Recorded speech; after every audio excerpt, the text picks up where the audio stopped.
souhaite à toutes et à tous la bienvenue cet après-midi. J'ai fait hier ce matin, disons. On prend des plis parfois.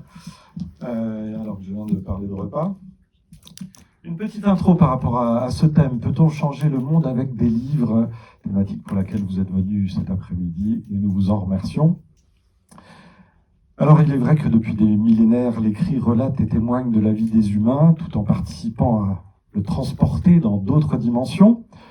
Commémoration, enseignement, consolation, imagination, rêverie encore, et bien d'autres domaines ont été investis par l'écrit. Certains livres ont d'ailleurs joué un rôle essentiel dans la société humaine, influant sur leurs pensées, sur leurs actes aux humains, sur l'organisation même de la société. De nombreux auteurs et autrices ont cherché à conduire leurs lecteurs et lectrices à une réflexion vers une progression de l'humanité, à moins que ce soit une régression, puisqu'on vient de dire que ça serait peut-être pas en bien le changement du monde, qui sait. Enfin, on espère que ce soit pour une progression en vue de bâtir un monde meilleur. Vous connaissez la formule. Mais les livres, qui plus est les BD, qui sont synonymes de divertissement, ont-ils vocation à changer le monde, il et elle? Est-ce possible? S'ils nous permettent de témoigner d'une situation, d'un vécu, ou de nous évader, de découvrir au-delà de nous, s'ils nous conduisent à mieux nous connaître, est-ce pour changer le monde, peut-être plus sobrement, pour le faire bouger un peu, ou nous amènent-ils simplement à changer un tout petit peu nous-mêmes? Qui sait? C'est ce qu'on va essayer de voir ensemble, tous les quatre, et avec vous tous, évidemment, cet après-midi. Et je vous présente à votre gauche Charlotte Mundlich, qui est entrée en tant que stagiaire chez Bayard Presse au magazine Pomme d'Api. Et ça, tout de suite, quand j'ai vu ça, ça m'a plu, parce que Pomme d'Api, moi, je l'ai eu entre les mains tout petit. Donc, vous avez été également maquettiste, toujours dans la même boutique, à Image Doc, au Clapi. Vous êtes devenue directrice artistique pour Je Bouquine, puis ensuite chez Flammarion. Et désormais, vous êtes directrice artistique du catalogue Rue de Sèvres, lors de sa création par le groupe École des Loisirs. Alors, je suis également éditrice du catalogue jeunesse bande dessinée de Rue de Sèvres. Ok, voilà, comme ça, c'est complet. Oui, vous êtes éditrice pour cette partie jeunesse, effectivement, au catalogue. Et puis, en tant qu'autrice, vous avez publié une trentaine d'albums illustrés. Alors, est-ce que ça va fonctionner? C'est pas dans ce sens-là. Voilà, on en passe en revue quelques-uns rapidement, parce qu'il y en a beaucoup. Donc, je ne sais pas si vous connaissez Chamallow, mais tout récemment, enfin, il en sort très régulièrement. Le slip de bain en compagnie d'Olivier Talek, il y en a un qui est sorti il n'y a pas très longtemps.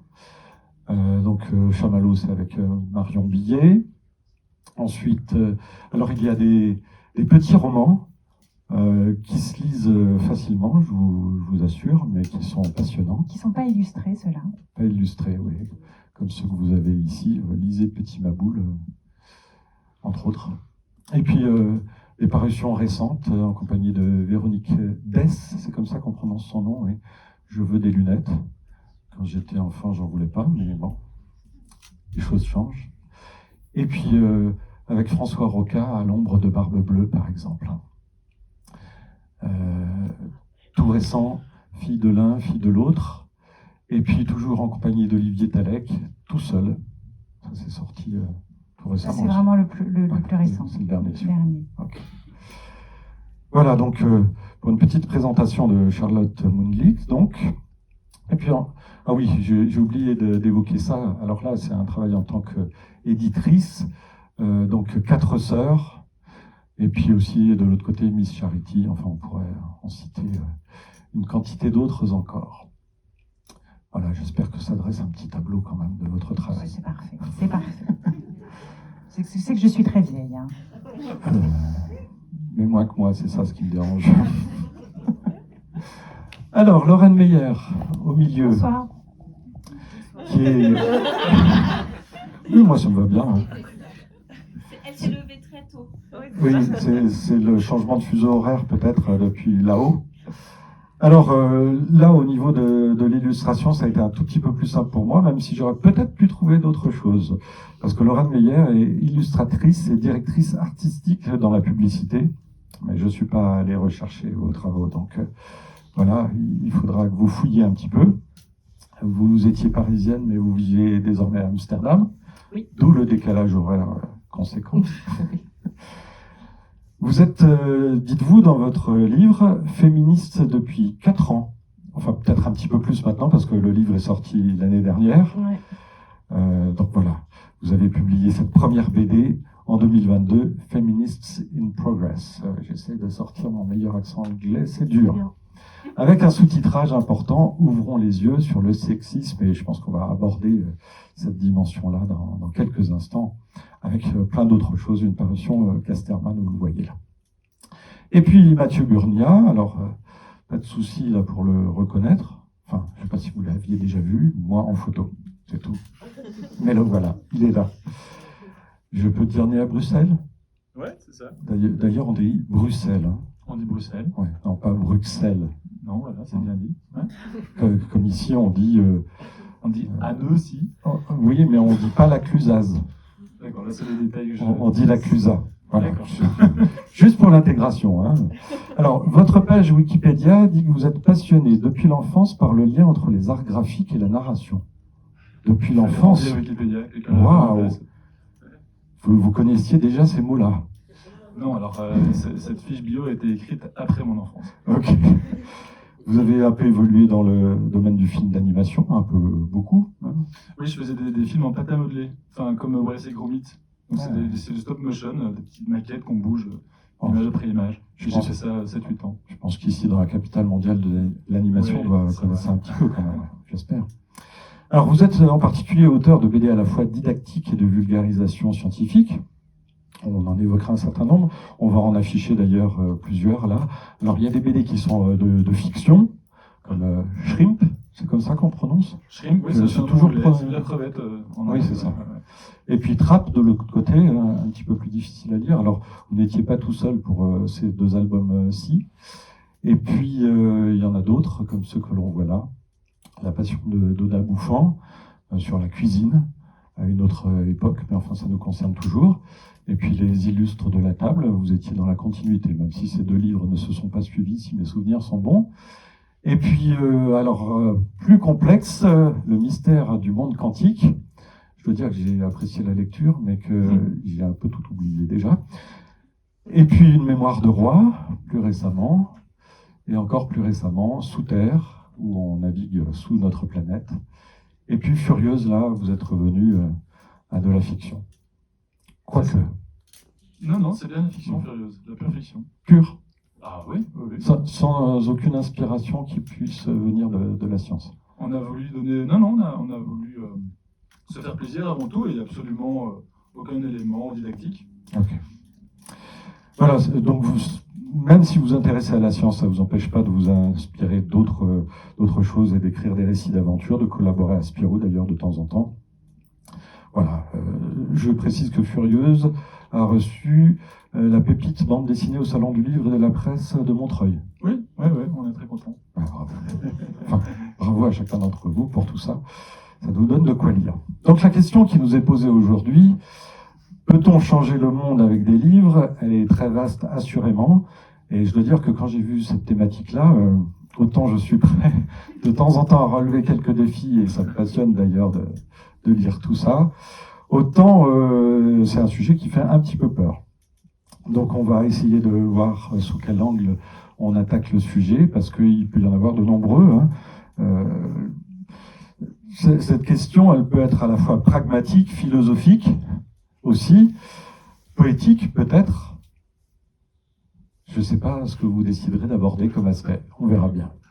Qu'est-ce que ça veut dire pour vous, changer le monde avec des livres? Comment est-ce que vous comprenez cette question? Qui attaque? Qui est chaud? Charlotte. Ok, j'y vais. Alors, ma réponse est oui. Merci. Non, mais en fait, c'est hyper compliqué de répondre à cette question, et puis en n'étant pas ni effectivement philosophe, ni médecin, ni en tant qu'éditrice et en tant qu'autrice depuis maintenant 30 ans, et surtout en jeunesse, oui, je réponds oui parce que je pense que d'apprendre à lire, c'est la liberté. C'est la liberté de savoir lire l'image, de savoir lire les mots. Moi, je ne décorrèlerai pas la bande dessinée du livre. La bande dessinée est un livre. Et surtout, de dire que c'est distrayant. Non, c'est très profond, c'est très intense. Il n'y a rien de plus difficile que de lire une bande dessinée. Parce qu'il faut apprendre à lire et l'image et le texte. Beaucoup de gens ne lisent d'ailleurs que les textes. Ils disent, mais déjà terminé, mais c'est parce qu'en fait, ils n'ont pas du tout lu l'image. Et puis il y a des gens qui Mais en fait, c'est une supportent pas la bande compétence, dessinée et aussi. puis c'est une compétence très très compliquée. Les neuroscientifiques le disent. Lire une bande dessinée, ça fait appel à des zones du cerveau qui sont pas de la compétence de tout dans les compétences de chacun d'entre nous. Et au-delà de ça, décorréler la lecture du plaisir, ça c'est un autre problème que je trouve qu'il va falloir régler à un moment, puisque quand les enfants arrivent à l'école et qu'on leur dit vous allez lire un roman et quand vous aurez terminé, pour vous distraire, vous pourrez lire une bande dessinée, ça me paraît mais totalement aberrant, parce qu'alors, où la lecture n'est plus un plaisir. Donc pour moi la lecture c'est la liberté, parce que d'abord un livre on peut le refermer quand il ne nous convient pas, quand ce qu'il nous raconte ne nous plaît pas, donc c'est l'autonomie, la liberté, et donc en ça quand on devient libre et autonome, on peut réfléchir et penser, et donc oui chers amis, je l'affirme aujourd'hui devant vous, le livre peut changer le monde. Lorraine, êtes-vous d'accord? Oui. Après, changer le monde, je trouve que c'est quelque chose... Enfin, les livres peuvent-ils changer le monde dans leur ensemble? Oui, bien sûr. Après, chaque livre apporte une petite pierre à l'édifice et va inspirer quelqu'un, influencer une attitude, comme vous le disiez tout à l'heure, peut-être juste inspirer quelqu'un sur sa propre vie, son propre changement, et peut-être pas tout dégommer et changer le monde complètement, mais c'est pierre par pierre. Il y a du boulot donc. Bah oui. À travers le livre, pour moi, dans mon travail, je fais la part des choses entre mes BD didactiques et mes fictions.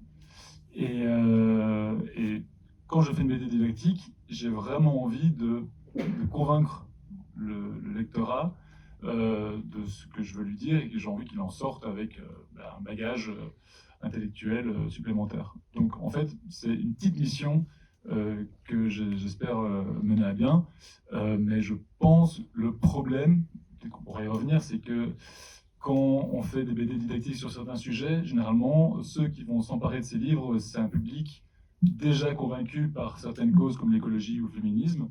Et ce qui serait intéressant, c'est maintenant de voir comment les livres permettent justement c'est une petite pierre à l'édifice, mais voir comment est-ce que ça peut après se ramifier sur des gens qui sont moins habitués à la lecture de romans ou de bandes dessinées.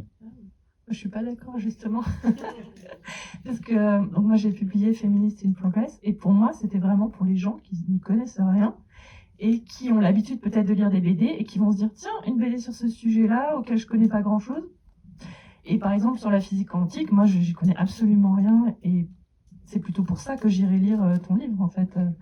Et alors je me suis pris au piège parce que c'est ça que je voulais faire avec Sous Terre, qui est une BD en fait, je voulais parler d'environnement, de biodiversité, et donc c'est une BD clairement sur l'écologie, et je me suis dit si je fais une couverture verte avec des petites feuilles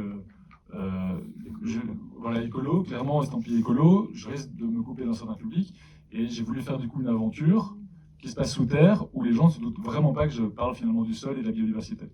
Donc c'était prendre au piège le lectorat qui n'était pas acquis à déjà cette cause. Alors si je peux témoigner, j'ai été totalement prise au piège, parce que alors je suis assez hermétique à la physique en général, et alors sous terre, mais c'est lisez-le, parce que honnêtement, moi qui n'étais pas du tout le public visé, j'ai été happée et j'ai lu ça comme une aventure. J'ai trouvé ça vraiment extraordinaire, quoi. Je me suis laissée prendre par la main, j'ai appris des tonnes de trucs, les personnages sont incarnés, justement, ils sont pas là comme prétexte à l'acquisition d'un savoir, et on ressort de là, on a eu une aventure, on a appris des trucs, et honnêtement, je suis pas du tout le public acquis à la vulgarisation scientifique, parce que j'ai l'impression que même les trucs de vulgarisation scientifique, je n'y comprends rien, donc j'ai l'impression d'être encore plus ignorante. En fait, là, je me dis, non mais là c'est censé être adapté à tout le monde et j'y comprends que dalle. Là, vraiment, merci, parce que ça a été une vraie découverte, et honnêtement, allez-y, vous allez kiffer. Voilà, ça a changé un peu le monde de Charlotte, c'est pas mal. Et vous l'avez compris, on va dire du bien des livres cet après-midi. Hein. Donc si vous n'aimez pas les livres, il ne faut pas rester. Petite observation concernant les livres justement et la bande dessinée. Vous savez quel est en 2021 le livre qui a été le plus vendu en France? Pardon? En 2021. L'année d'avant. Astérix Obélix. Astérix et Obélix. Astérix et les Griffons. Oui, tout à fait. Donc là, on est dans la BD de divertissement. Même si parfois il faut réfléchir un peu pour comprendre les blagues. Mais bon. Et en 2022, alors la réponse, je l'ai entendue. Un monde sans fin. Un monde sans fin, celle du spécialiste du climat et de l'énergie, Jean-Marc Jancovici, et du dessinateur Christophe Blain, qui avait fait plein d'autres choses avant. Le monde sans fin s'est vendu à plus de 500 000 exemplaires quand même. Donc ça commence à faire beaucoup, beaucoup, beaucoup. Et là, pour le coup, il ne s'agissait pas nécessairement de BD grand public. Le monde sans fin. Une BD assez... Alors, elle utilise les codes de la bande dessinée, mais c'est quand même assez didactique.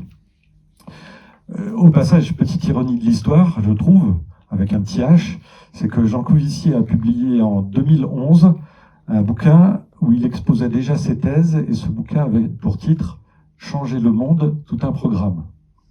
Il aurait pu venir ici aujourd'hui, peut-être, je ne sais pas.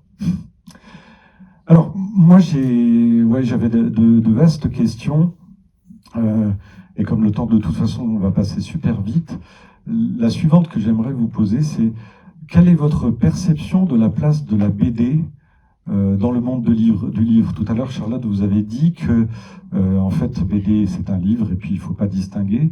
Mais j'aimerais quand même que vous me disiez, pour vous, si la BD a une place particulière ou pas, ou comment vous cherchez à l'assimiler dans l'ensemble de la production. Enfin, voilà, je vous écoute à ce propos. Vous prenez la parole quand vous le sentez. Pendant très longtemps, le lectorat de BD était clairement identifié, c'était les hommes de plus de 50 ans, et c'était un lieu dans lequel il y avait des auteurs hommes. C'était une bande dessinée souvent assez viriliste et assez cloisonnée. Et puis les femmes sont arrivées comme autrices, comme lectrices, de fait.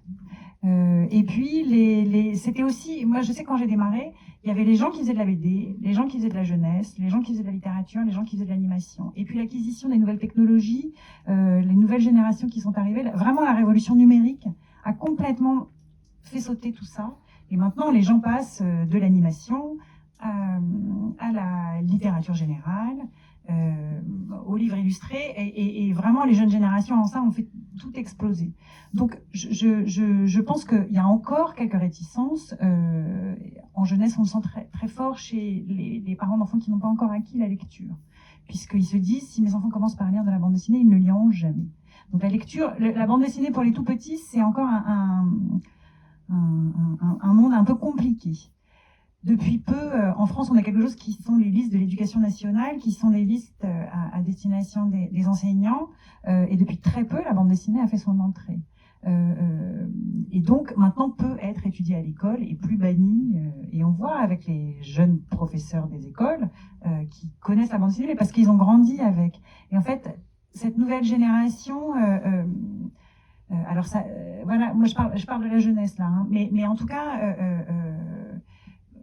quand on a lancé le catalogue de rue de Sèvres il y a 10 ans, la bande dessinée ne rentrait à l'école que par l'intermédiaire des bibliothécaires et des documentalistes qui étaient nos meilleurs alliés, en librairie bien entendu, mais en tout cas pas par l'intermédiaire des professeurs, mais qui en fait ne le faisaient pas parce que c'était pas dans leur consigne de pédagogie, quoi.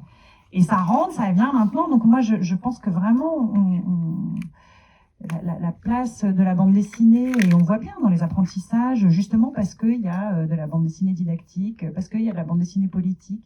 D'ailleurs, tous les livres sont politiques, mais je veux dire, il y a une volonté de faire passer par l'image des choses, sans se dire que c'est un nivellement par le bas, bien au contraire. On se rend compte, et beaucoup de gens qui lisaient d'adultes, de plus de 40 ans, enfin de vieux adultes, qui ne lisaient pas du tout de bande dessinée, maintenant vont lire on voit le succès de l'Arabe du futur, on voit des choses comme ça. C'est pas des lecteurs de bande dessinée à l'ADN 100% bande dessinée qui se sont mis à lire ces albums. Donc, je pense que la diversification de l'offre fait que maintenant,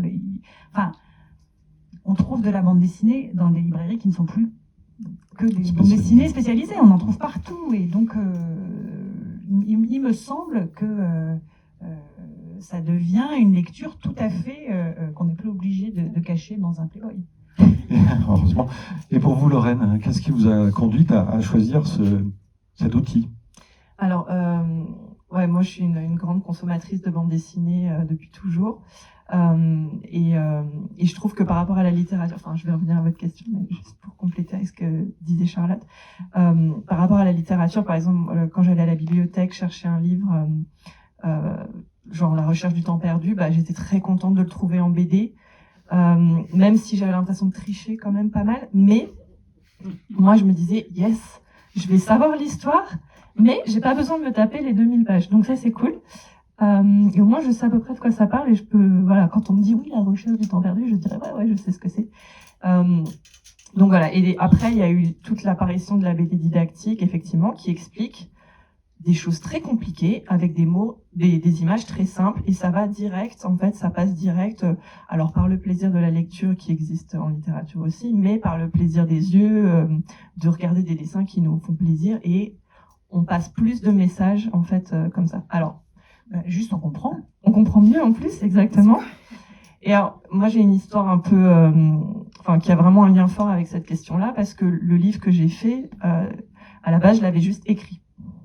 Je l'avais écrit de manière très courte, très rapide, hyper simple, fluide, mais c'était des textes avec des illustrations. Et quand on m'a proposé de le publier, on m'a dit par contre, il faut que ce soit une BD. Et là, je me suis dit, waouh, ok, cool, génial, j'ai trop envie de faire une BD.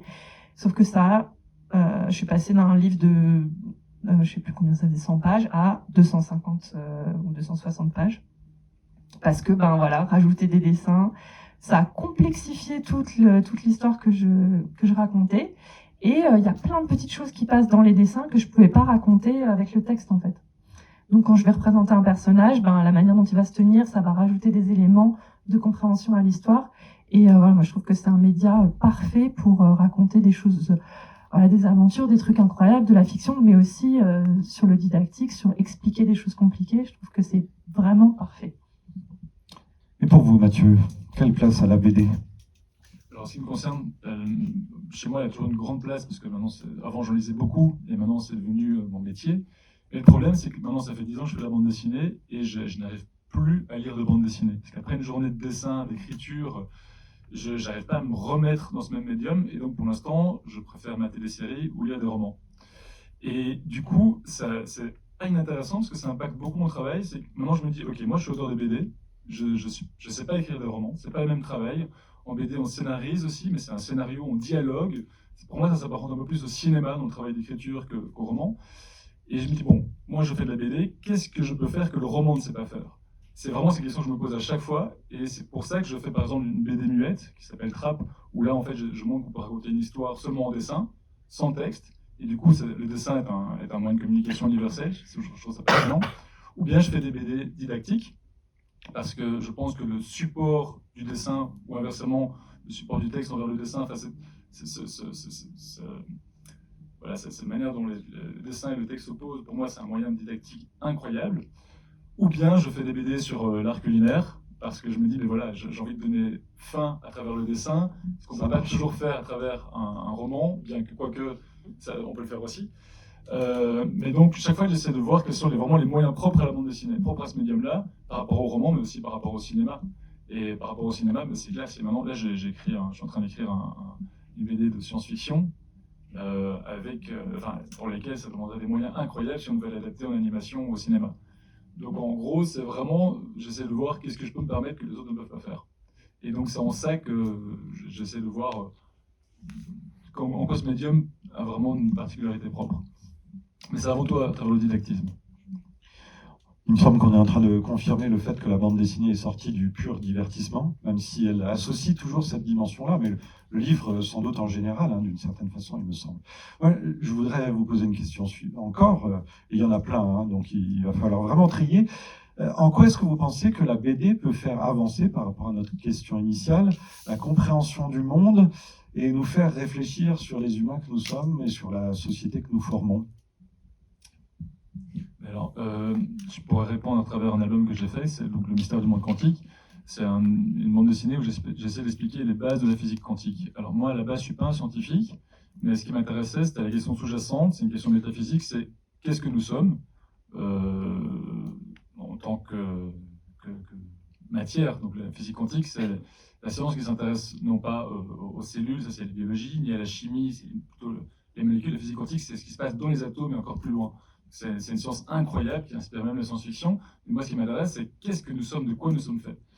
Et du coup, je me suis dit, ok, c'est un sujet tellement abstrait, parce qu'on rentre dans des descriptions de la réalité complètement dingues, où les chats peuvent être à la fois morts et vivants, où on pourrait se téléporter théoriquement. Enfin, c'est incroyable ce qui se passe dans l'infiniment petit. Et je me suis dit, le meilleur moyen d'en parler, c'est en bande dessinée. Et du coup, j'ai réfléchi à quels étaient les moyens techniques de le faire, et notamment, on arrive à la fin de l'album à une conclusion qui nous dit qu'en fait, on ne serait pas fait de grains de matière, mais de petites ondes. Nous serions tous faits d'ondes, et du coup, ça voudrait dire que les ondes, normalement, comme dans la mer, quand on jette un caillou, il y a plein d'ondes qui s'étalent un peu partout, et qui font une quasi-infinité d'ondes. On serait fait de ces mêmes ondes qui se divisent continuellement. Et une théorie qui est vraiment, vraiment très discutée chez les physiciens, c'est on serait fait en fait d'une réalité qui se divise tout le temps. Dès que c'est possible, en fait, on serait dans une multiplication de réalité mais quasi infinie. Et en fait, il y a plusieurs. Là, il y a moi qui parle qui dit ça, mais il y a moi qui parle qui dit ça, etc. Et en fait, comme on est des ondes, on ne s'en rend pas compte parce qu'on vit dans le même train d'ondes. C'est comme si on était sur des ondes radio et qu'on mettait, je sais pas moi, France Inter. Boum, on se dit, on n'est que dans la dimension France Inter, sans se douter qu'à côté de ça, il y a d'autres radios qui coexistent. Et je me suis dit, comment expliquer ça en dessin? Eh bien, je me suis dit, je vais partir d'une BD en noir et blanc, et petit à petit, dans le récit, introduire des couleurs. On dit, mais c'est quoi ces couleurs? Qu'est-ce qu'elles viennent faire là? Et en fait, c'est pour exprimer la surimpression de réalités différentes. Et c'est comme en impression, quand on imprime un livre, on surimprime des couleurs différentes, de CMJN, cyan, magenta, jaune, noir. Et donc, en fait, je me suis dit, voilà, chaque couleur peut représenter une réalité. Donc, en fait, il peut même se dégager une poésie derrière un processus de fabrication d'une bande dessinée. Donc, voilà, c'est essayer de voir un petit peu, dans le fond et la forme, comment faire évoluer notre mode de perception des choses. Compréhension, oui. Lorraine, Charlotte? Juste si vous pouvez répéter la question. La question c'était, est-ce que vous pensez que la BD, elle peut faire avancer ainsi notre compréhension ici du monde quantique, mais pas seulement, à nous faire réfléchir sur les êtres humains que nous sommes, sur la société? Oui, complètement. Je pense que vous êtes convaincu, vu votre ouvrage. Oui, mais c'est ce que je disais tout à l'heure, c'est que voilà, il y a des concepts qui sont assez complexes. Et quand on les décortique, peut-être on va pouvoir, je sais pas, écouter 15 podcasts, lire 30 livres sur un sujet et tout décortiquer. Et au final, on va se dire, ah tiens, j'ai compris. Alors que des fois, on peut résumer les choses de manière plus facile en fait à comprendre avec une bande dessinée et du coup amener une connaissance à disposition de personnes qui n'iraient pas lire toute une somme d'ouvrages théoriques. Voilà, donc il y a une question d'accessibilité. Voilà, pour moi c'est vraiment l'accessibilité à des gens qui sont plus ou moins intéressés et plus ou moins littéraires ou pas. Enfin, voilà, c'est pour tout le monde.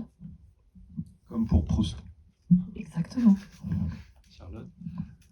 En fait, je pense qu'ils viennent de faire la démonstration assez parfaite. C'est-à-dire qu'il faut un cerveau bien caréné, un talent, une créativité, un crayon ou une palette graphique. Je veux dire, c'est sans aucune débauche d'effets spéciaux, on peut convoquer le monde. On peut convoquer autant de personnes qu'on veut, autant de notions qu'on veut, autant de...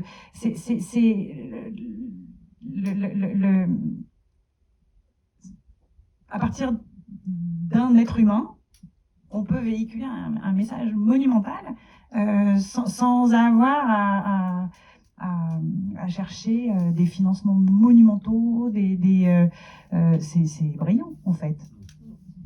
Moi, je sais juste bien résumer les choses, en fait. C'est le truc. J'ajouterais aussi que dans les bandes dessinées, ça part souvent d'une envie de dessin. Par exemple, sous terme, avant de devenir bande dessinée, je voulais faire dessiner de l'organique. J'aime pas dessiner les lignes droites. Et donc, je me suis dit, je vais dessiner des humains et de l'organique. Donc, moi, ce que j'aime bien, c'est dessiner des humains, véhiculer des émotions. Et il y a ce caractère très humain dans la bande dessinée, j'ai l'impression, parce qu'on dessine des personnages avec des expressions. C'est incarné. C'est incarné par des... Et en fait, quand on fait un projet didactique, puisqu'on est plus ou moins dans ce thème-là, c'est que c'est intéressant d'incarner justement humainement des sujets qui, a priori, peuvent nous paraître abstraits ou loin de nous. C'est, bon, le féminisme, en l'occurrence, il s'agit de sciences humaines, de politique. Pas si abstrait. Non, voilà. Mais dans d'autres cas, ouais, comme Sous Terre, où je parlais du sol, mon éditrice, elle m'a dit, tu veux parler du sol? Oui, la terre, quoi, les vers de terre, oui. Mais t'inquiète pas, en fait, ce que je vais faire, c'est que je vais prendre des héros, je vais les réduire à cette échelle-là, je vais en faire des petites fourmis, et c'est eux qui vont aller sous terre et qui vont vivre une aventure parfois drôle, parfois sanglante, une histoire humaine, avec de l'amour, etc. Avec de la mythologie aussi. Avec de la mythologie, j'ai mis tout ce que j'ai pu. Mais avant tout, je voulais vraiment faire une histoire humaine. Je pense que moi, en tant que lecteur, c'est ça que j'aime bien, c'est vraiment me sentir proche des protagonistes, et même pour les projets didactiques. C'est pour ça que je mets toujours didactique avec un vrai récit de fiction. Le mot émotion a été utilisé déjà plusieurs fois cet après-midi. Et moi, ça m'amène à une interview que j'ai lue de vous, Charlotte, où vous disiez que pour vous, le livre avait une dimension de consolation et de libération. Et j'ai trouvé ça très intéressant. Alors là, j'aborde, quand je réponds ça, c'est vraiment, c'est ma casquette d'autrice.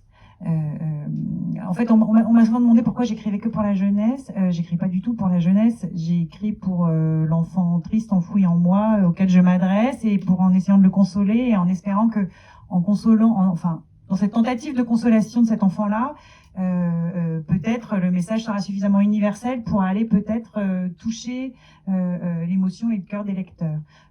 Donc ça touche à l'intime. Mais de toute façon, l'auteur est quelqu'un qui touche à l'intime, quel que soit le sujet qu'il aborde. Il livre une part de ses tripes, d'ailleurs c'est son nom qui est sur la couverture.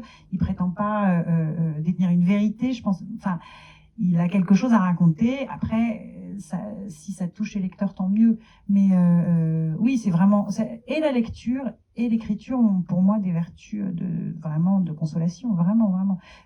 Enfant, je suis tombée dans la lecture. J'étais inadaptée scolaire, presque bannie des classes parce que je comprenais rien à ce qu'on me racontait.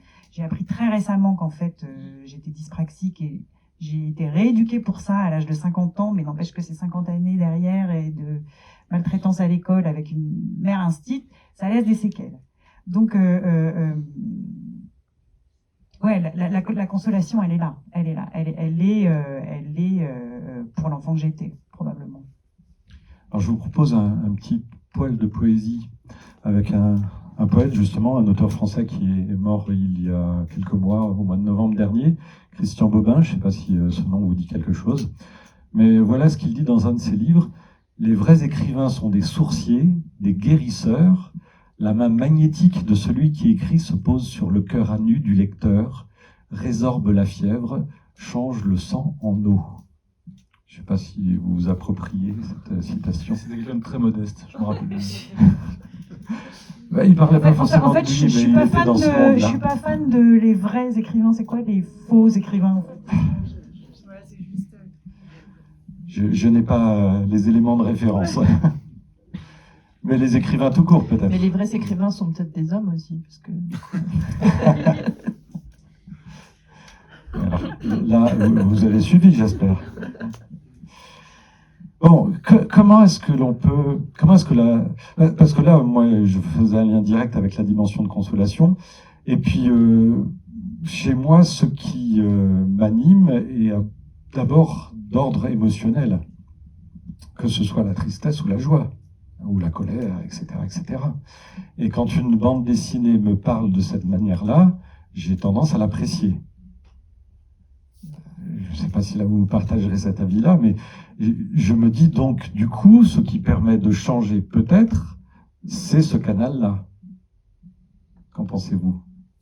Alors, par rapport à l'émotion, moi j'aimerais bien un jour faire des histoires chargées en émotions, mais je trouve que par exemple là, le livre que j'ai fait qui est très pédagogique, didactique, il n'est pas chargé d'une fiction qui peut apporter de l'émotion. L'humour, c'est une émotion. Oui, voilà, et c'est à ça, enfin, il y a l'humour et il y a, pour moi, il y a plutôt le miroir en fait, d'une situation que je décris, qui va renvoyer à sa propre expérience, et où là, ça va dégager une émotion en disant « Ah oui, moi j'ai vécu ça aussi, et ça m'a fait ça ». Donc, je trouve qu'il y a plusieurs manières d'apporter de l'émotion dans un livre. Voilà. Je laisse la porte ouverte. Hein. Alors, moi, ce qui me concerne, j'avais plus ou moins répondu en disant que oui, je voulais humaniser mes récits à travers justement des récits humains. Ouais. Donc de l'émotivité. Alors du coup, je vais prendre un autre chemin. On parle aujourd'hui beaucoup d'influenceurs et d'influenceuses. Ah, pour le coup, c'est un mot que j'aime vraiment pas beaucoup, qui me plaît pas, rien que dans l'idée de chercher à influencer. En tout cas, quand j'étais enfant, adolescent, j'avais aucune envie que quelqu'un m'influence. Je voulais tracer mon chemin par moi-même. Aujourd'hui, ça a l'air d'être super bien d'être sous la direction d'un influenceur ou d'une influenceuse. Bon, est-ce que vous, à travers vos livres, vous cherchez à influer sur quelqu'un? Et on est toujours en lien avec notre thématique.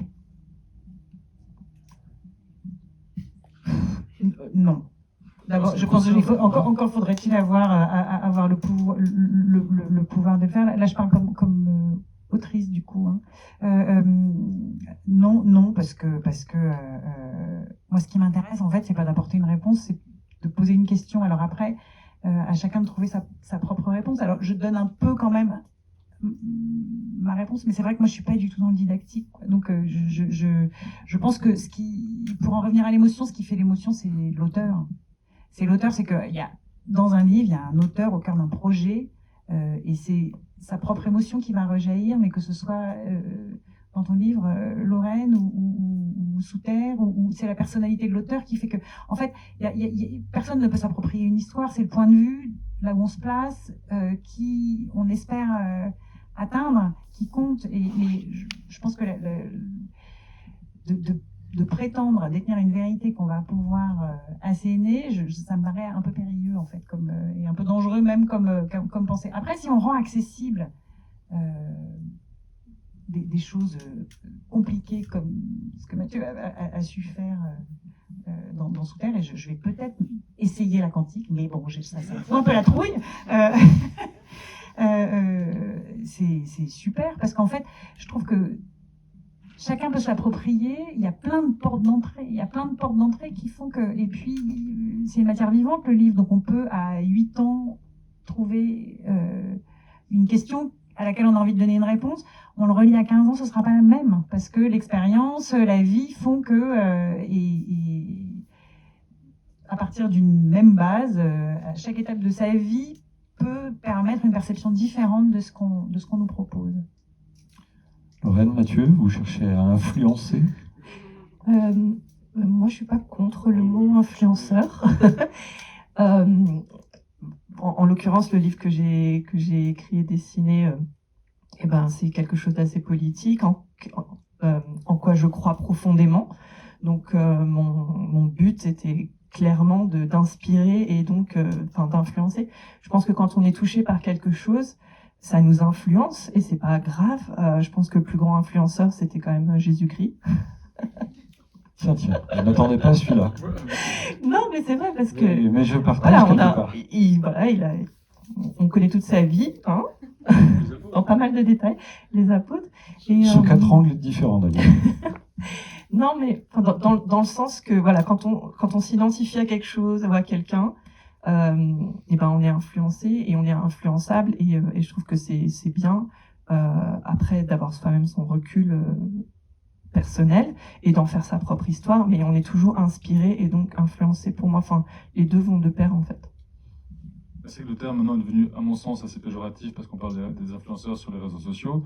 Il faut faire la part des choses. Les influenceurs, je crois qu'à la base, on les définit comme ça parce que ce sont des gens qui sont censés vendre des produits et qui se font de l'argent comme ça. C'est des manipulateurs plus Ouais, que... c'est des gens qui font la pub, quoi. Alors, il y a un autre mot, c'est inspirateur. Mais alors, oui, alors c'est peut-être plus poétique, et en tant qu'auteur et autrice, on attend plus ça.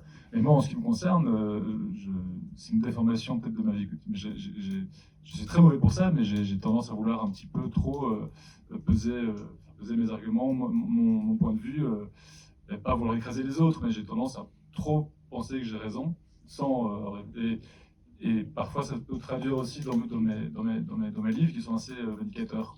Je partage, Mathieu, vous n'êtes pas tout seul. Oui, on a envie de convaincre, je pense, hein, de toute façon. Charlotte, j'aimerais savoir si vous, en tant qu'éditrice, vous avez une orientation particulière, vous donnez une orientation particulière à votre travail, du coup, avec ce que vous êtes. Ah bah forcément. Le travail d'éditeur, c'est un travail d'accompagnement. Il y a un auteur qui vient avec une envie de projet, qui raconte son histoire, et puis d'un coup, ça fait tilt, et puis je me dis, j'ai envie de l'accompagner pour qu'il réussisse à raconter cette histoire-là. Mais c'est vraiment un travail d'accompagnement, c'est un dialogue.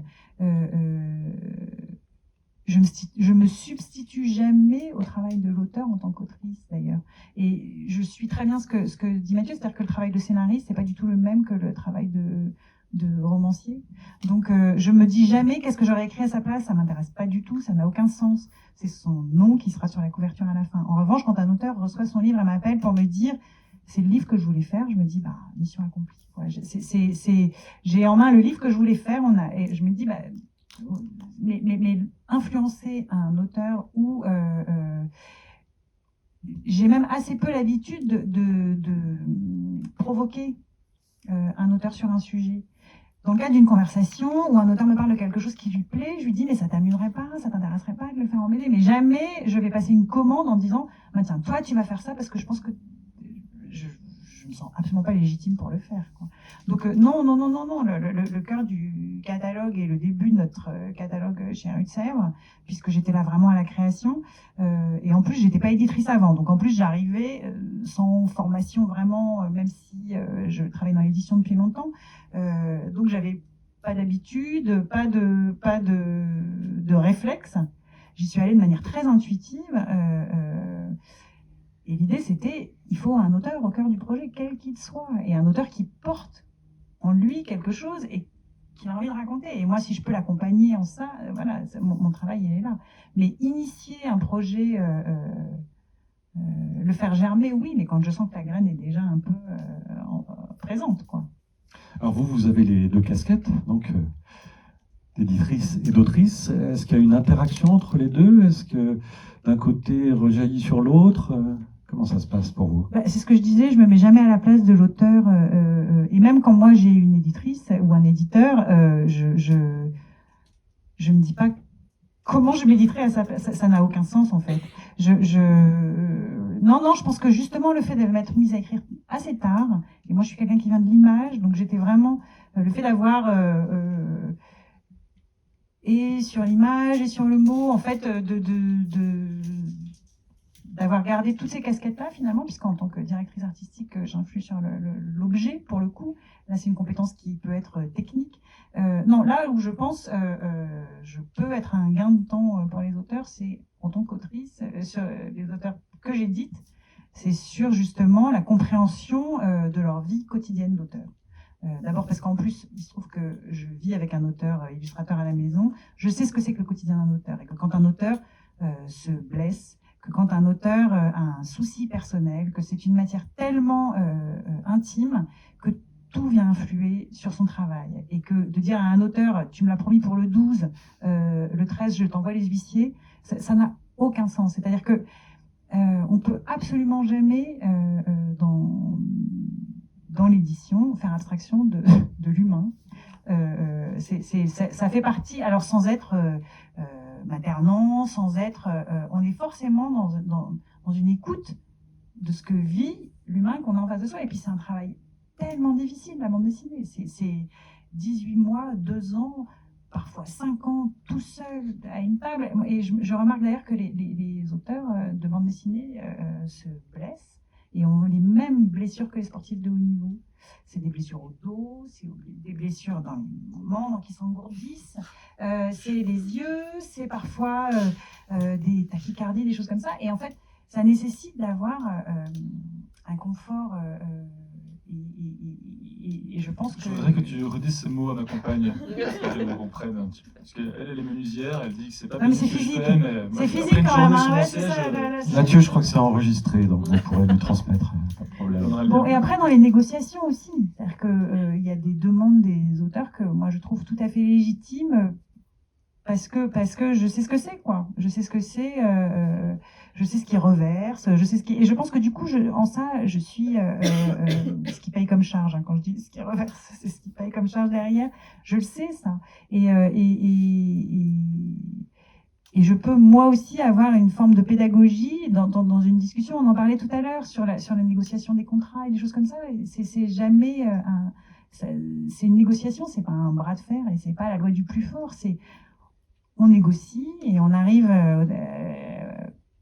On peut commencer à travailler que quand la négociation est bonne et validée par tout le monde en fait.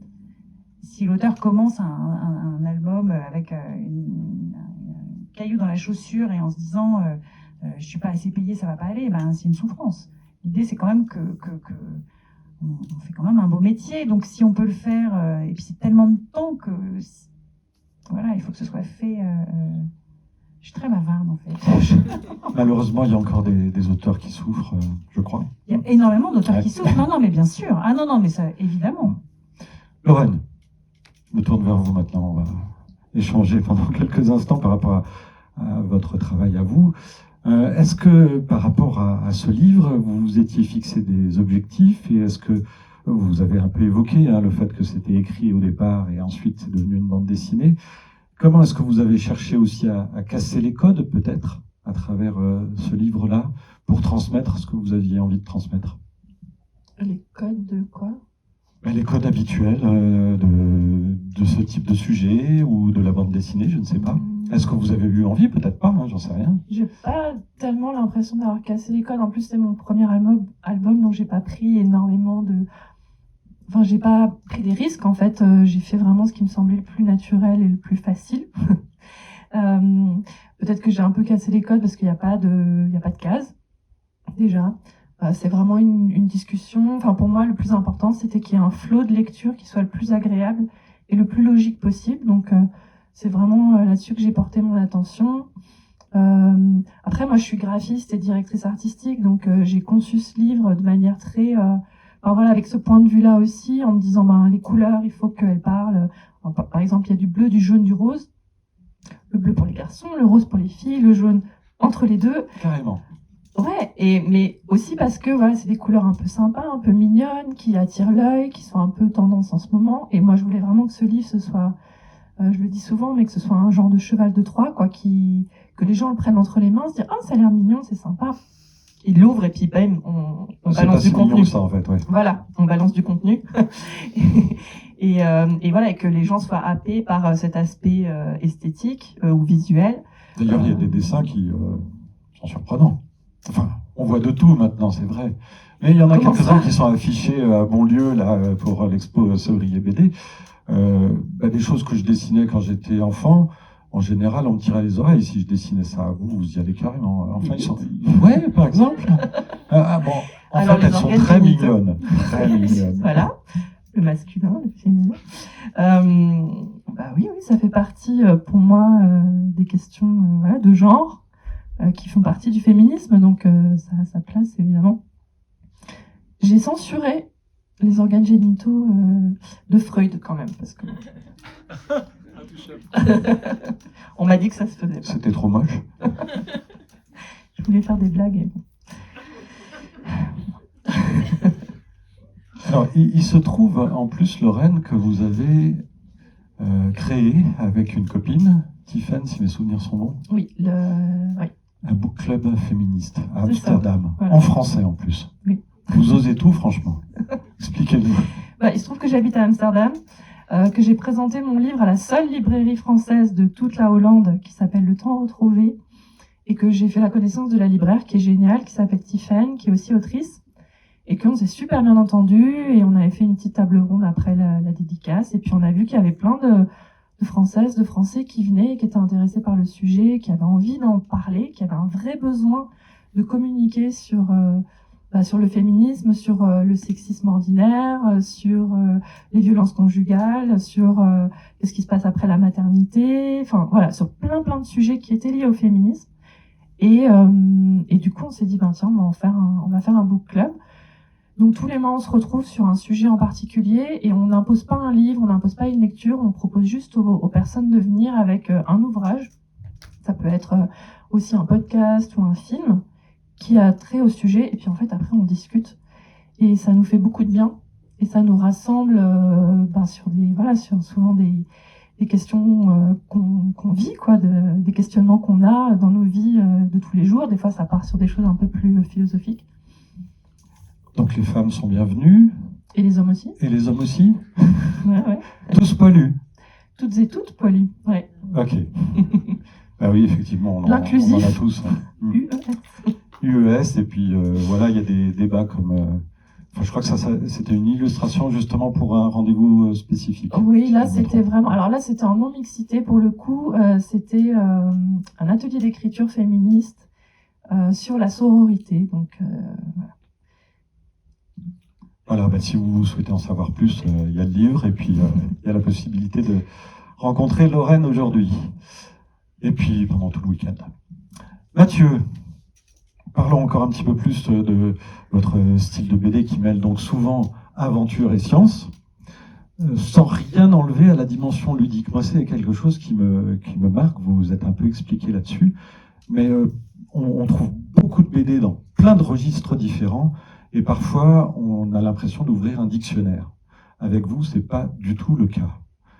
C'est quelque chose qui vous tient particulièrement à cœur, qu'on reste plongé dans cette dimension d'aventure, cette dimension ludique qu'a la bande dessinée. Alors, ça me tient à cœur parce que c'est ça qui m'amuse. Je ne sais pas si c'est très fonctionnel. Par exemple, Sous Terre, c'est un très bon accueil, hein, je ne vais pas m'en plaindre, mais il y a certains retours de lecteurs et lectrices qui m'ont dit soit je m'attendais à rentrer dans une aventure, ça commençait bien, puis on a commencé à faire un cours de biologie, ça ne m'intéressait pas. Soit, inversement, les gens me disaient, moi je voulais une BD sur le sol, et c'est entrecoupé d'une aventure où j'avais l'impression que c'est pas ça que j'attendais, quoi. Donc moi, c'est un parti pris, c'est pas courant, surtout pour Sous Terre, où c'est vraiment 50-50, quoi. Normalement, il y a parfois un petit peu de didactique dans un projet de pure fiction. Là, c'est vraiment 50-50. Mais c'est ça qui m'éclatait, j'avais envie de ça. Et j'essaie vraiment de tenir le lectorat en haleine sur les deux niveaux. Ouais, alors justement, comment est-ce que vous faites pour trouver le bon rythme, le ton juste? Moi, je trouve que c'est le ton juste, donc c'est un jugement déjà de ma part, positif pour le coup, parce que, enfin, dans Sous Terre, c'est particulièrement réussi, et pas que dans Sous Terre. Alors, la grande difficulté, c'est que pour Sous Terre, je me suis dit, là, je pourrais me passer d'un scientifique, je m'étais beaucoup documenté sur le sol, et je me suis dit, cette fois-là, je peux faire ça tout seul, pas besoin d'un scientifique pour valider mon propos. Et en fait, le sol, ça a l'air être un truc extrêmement complexe. Je dirais autant que la physique quantique, presque, parce que c'est un milieu où il y a des interactions continues avec des temporalités différentes, de la chimie, de la biologie, de la physique.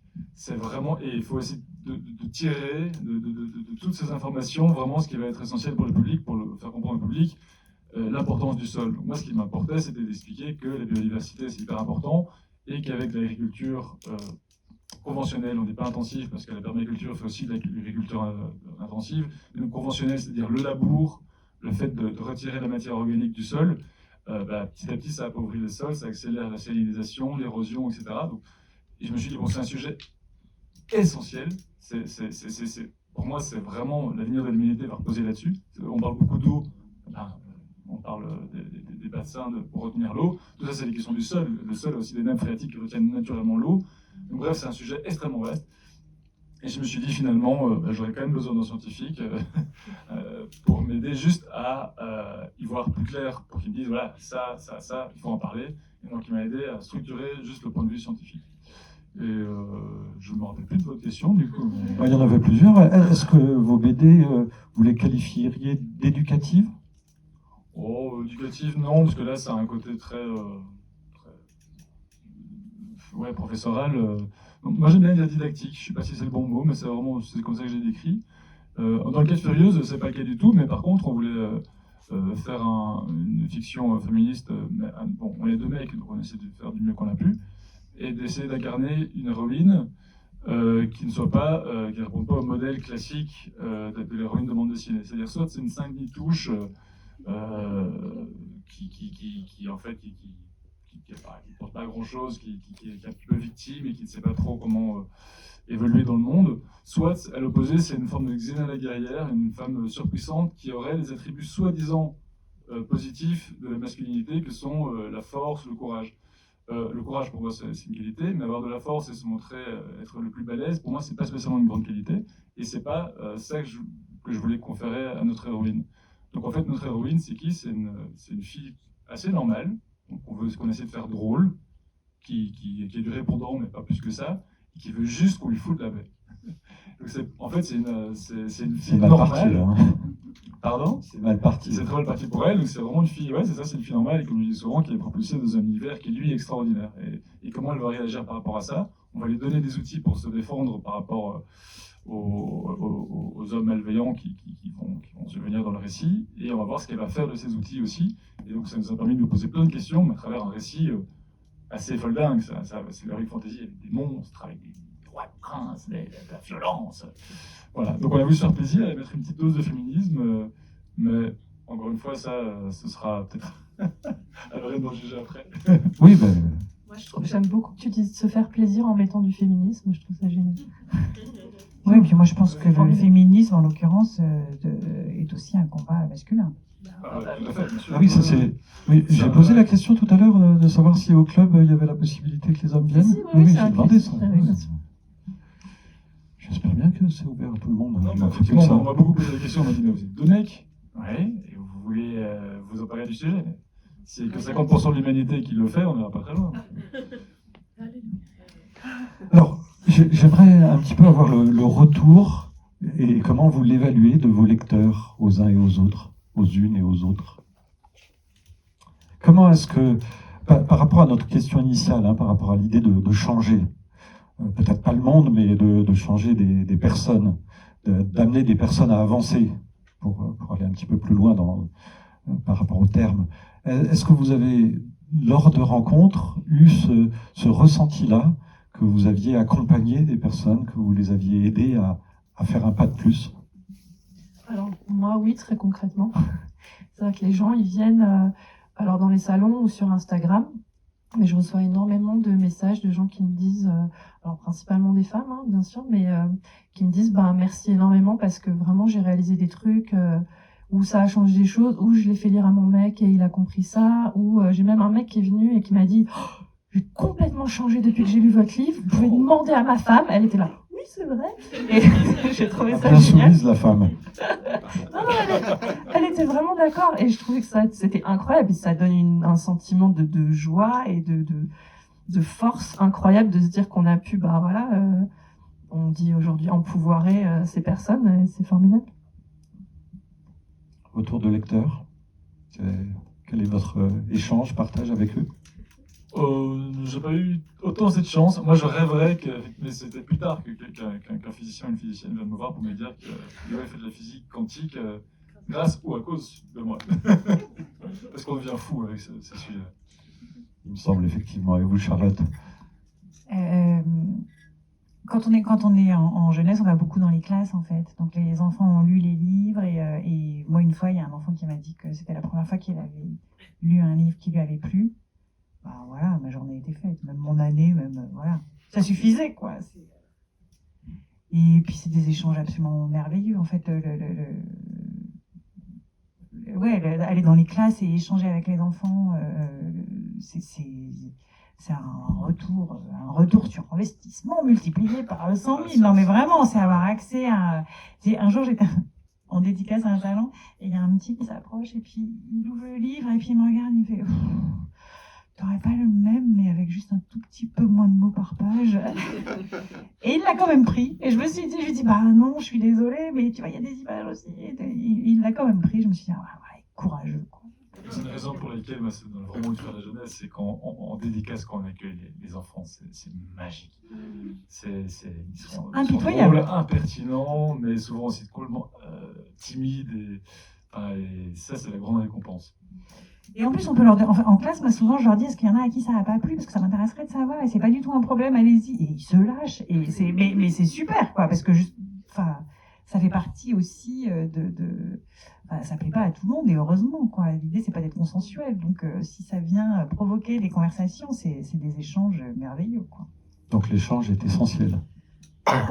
En tout cas, il est précieux. Essentiel, j'en sais rien, mais il est hyper précieux. Si je dis ça, c'est parce que oui, peut-être que de l'intérieur, ça peut nous amener à avancer, mais quand on partage, ça décuple. Vous disiez tout à l'heure, Charlotte, que vous n'écrivez pas forcément vos livres pour enfants, pour des enfants. Si j'ai bien entendu ce que vous disiez. Non, il se trouve que tout ce que j'écris s'adresse à des enfants, mais j'ai pas en tête, pendant le processus d'écriture, cette idée de me travailler. J'écris une histoire, et puis après, d'ailleurs, il y a plusieurs de mes textes pour lesquels les adultes sont très réticents, jamais les enfants, et pour lesquels j'ai eu même des trucs assez violents, hein, des retours assez violents sur des thèmes qui, on m'explique que non, ça ne sont pas c'est pas pour les enfants. Et les enfants disent tout le contraire. Donc. Moi, j'ai lu Petit Mamoul tout récemment. Je ne suis pas vraiment concerné par la situation, je ne l'ai pas été. Néanmoins, je trouve que ce bref récit, parce qu'effectivement il est bref, et c'est très bien, c'est pas la recherche du temps perdu, heureusement, il m'a profondément, non seulement touché, mais ouvert à une autre compréhension. Et je crois que je suis un peu adulte. Enfin, j'essaye. Non, mais je vois pas pourquoi. En fait, il y a en littérature jeunesse des merveilles. Moi, je suis adulte, comme vous avez pu le constater, et je me délecte. Je me délecte. En plus, j'ai la chance de travailler sur les adaptations des romans de l'école des loisirs en bande dessinée. Mais certes, ça s'adresse à de la jeunesse, mais heureusement que c'est ouvert à tous. Et moi, j'encourage vraiment plein d'adultes à lire de la littérature jeunesse, parce que c'est une mine, vraiment. En ce qui me concerne, moi, je m'amuse à complètement faire perdre les repères au lectorat. Furieuse, souvent les gens disent que c'est une BD pour enfants. Puis ils l'ouvrent et ils disent « Ah mais non, c'était pour moi en fait, et je le conseillerais pas aux enfants de moins de 14 ans. » Après, j'ai des enfants de mes amis qui ont 9-10 ans et qui le lisent et qui lisent, et qui fait des différents niveaux de lecture, bien sûr. Et il y a certains auteurs, Neil Bravo, lui, il fait un Spirou. À la base, ça s'adresse à l'enfance, mais quand on creuse un peu, il y a plein de sujets très, très, très importants qui sont soulevés, très profonds, qui demandent, qui s'adressent autant aux adultes. Et puis les enfants, ils ont quand même cette capacité à fermer le livre. C'est-à-dire que si ça leur plaît pas, si ça leur touche pas, s'ils comprennent pas, ils referment. Ils se sentent pas obligés d'aller jusqu'au bout. Ils se disent pas que ça n'est pas loyal vis-à-vis de l'auteur. Ils s'en fichent. Et donc ils ont aussi cet instinct-là. Je pense que si c'est violent ou dur, ils ferment, quoi. Alors je voudrais passer à la dernière partie de notre échange, enfin quasi dernière partie. Parce que je vous ai posé une petite question au préalable, avant que nous nous retrouvions ici. Et pour tout dire, j'étais certain que de toute façon, il y avait forcément un livre qui avait orienté quelque part votre existence.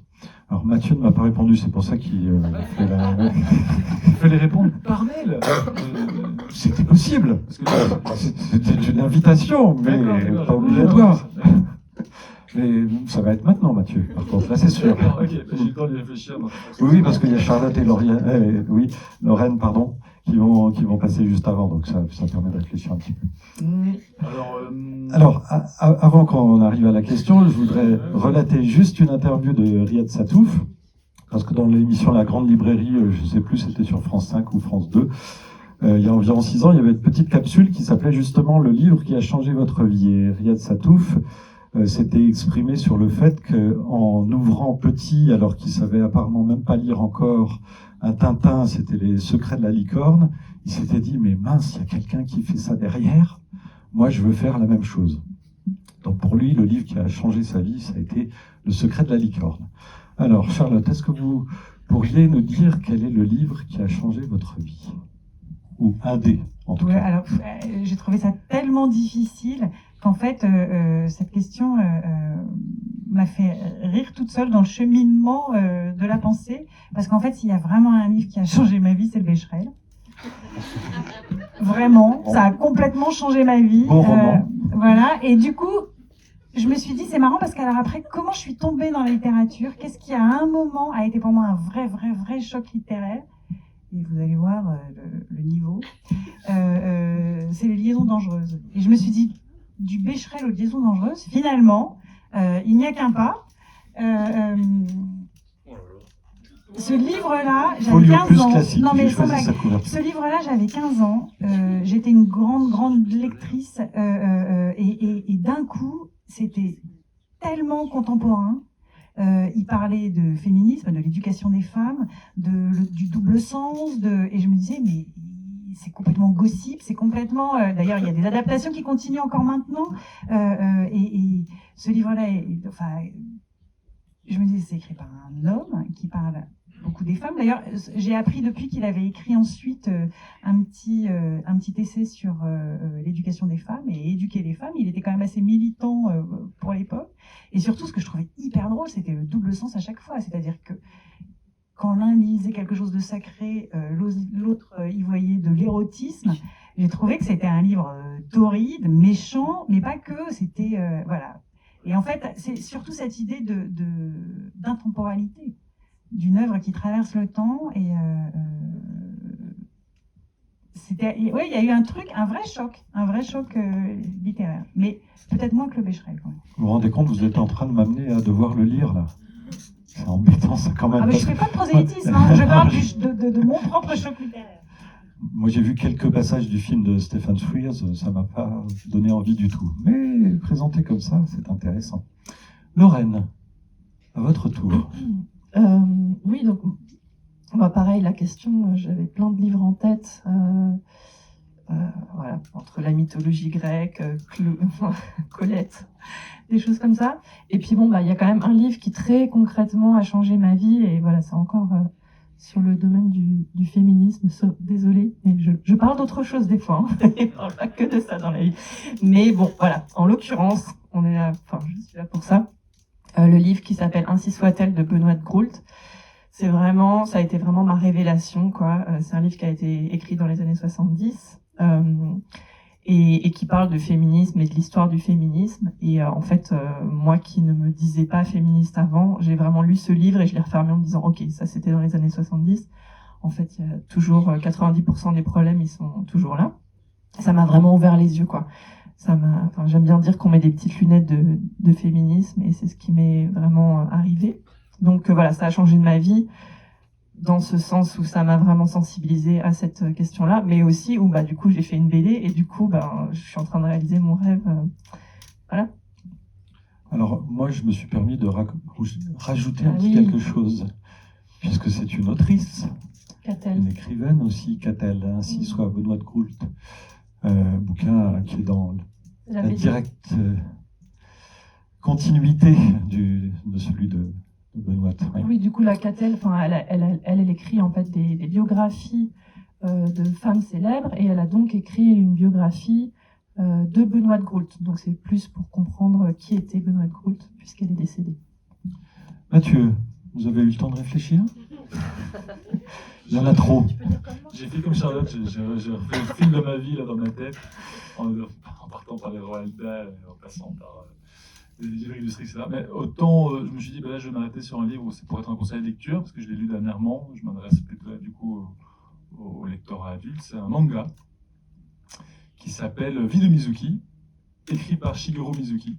Et c'est un japonais.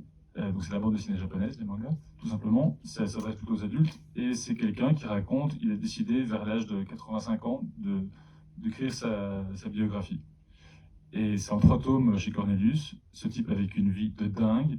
Moi je m'intéresse au Japon, donc c'est un portrait du Japon à travers une personnalité, c'est assez intéressant. Ce type, il était bon à rien, vraiment à rien, donc avant la Deuxième Guerre mondiale. Il était enrôlé comme tous les Japonais. Pendant la guerre du Pacifique, il a perdu un bras. C'est le seul à avoir survécu dans son escadron. Il s'est retrouvé sur une île perdue, tout seul. il était recueilli par une tribu d'autochtones. Enfin, et après, il est rentré au Japon et il a commencé à être passionné par les yokai, qui sont les esprits japonais. Bref, c'est une aventure, et ça surligné par un dessin, j'en ai des frissons quand j'en parle, par un dessin qui est d'apparence naïve, mais c'est un récit qui est très naïf, très modeste. Et en fait, ce qui m'intéresse dans les mangas, c'est que ce sont des gens qui ont une culture tout à fait différente des nôtres, qui s'emparent du médium de la bande dessinée de la même manière que nous, c'est des cases avec des bulles, et leur façon d'interpréter ça dans les détails, dans la façon de dépeindre les personnages, de remplir les cases par des vides plutôt que par des pleins. J'ai été fasciné, et c'est la première fois que j'ai pleuré devant un bouquin. Vie de Mizuki, par Shigeru Mizuki, chez Cornelius. Voilà, et c'est 3 gros trucs comme ça, donc il y a du boulot. Mathieu, j'ai une mauvaise nouvelle pour vous. Vous allez devoir penser à un 2e livre. D'accord. Avant, une petite citation, toujours de mon auteur poète. J'espère que cette citation réconciliera tout le monde, contrairement à la première. Il n'y a pas de féminin ou de masculin qui prête à confusion ici, donc ça va. Oui, c'est un pur miracle que par des mots enterrés dans des livres, on puisse raviver une source, rafraîchir un jardin. Et ça marche aussi avec les dessins. Moi, je trouve que c'est miraculeux à chaque fois qu'il y a un livre qui, comme ça, me touche et m'interpelle. Alors du coup, est-ce que vous auriez un livre à conseiller qui pourrait permettre de changer le monde, de changer la vie, de nous changer un peu? Et au niveau de votre choix, je vous invite à l'étayer, à dire pourquoi, s'il vous plaît. Alors Charlotte ou Lorraine, comme vous voulez. Lorraine? Alors, du coup, moi j'avais réfléchi à cette question au préalable et C'était une BD, hein, on est C'était d'accord. une BD, Une ouais. BD, pardon, une BD, tout à fait. Et j'ai choisi Le Monde sans fin, donc dont vous parliez tout à l'heure. Alors, il se trouve que je Je l'ai vous pas. le montrerai parce que je ne veux pas déflorer ce que Charlotte a choisi. Après. Ah, il y avait un ordre. Ah, ouais. C'est pas grave. Du coup, je l'ai pas encore lu.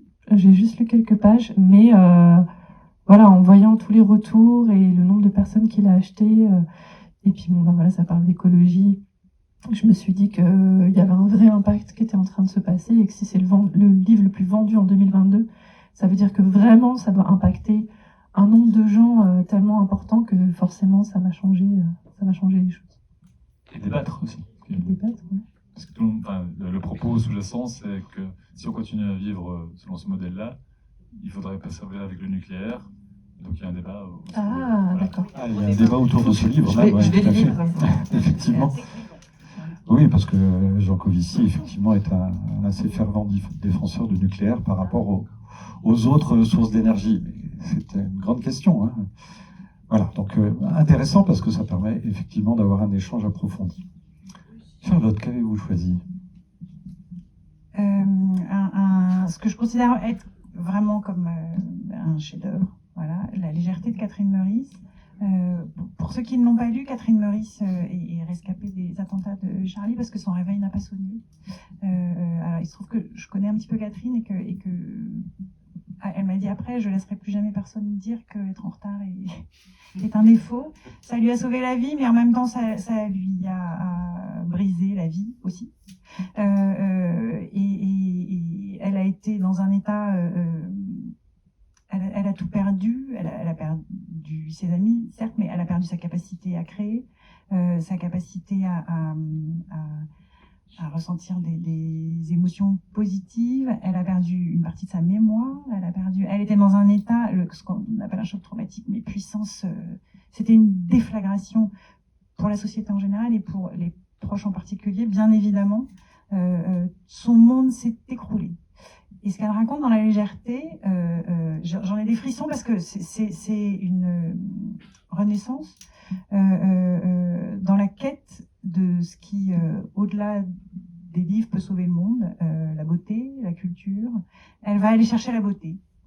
Elle va aller chercher la beauté dans les œuvres d'art, elle va aller chercher dans les lieux, elle va aller chercher la beauté dans la littérature, dans tout ce qui la nourrit jusque-là.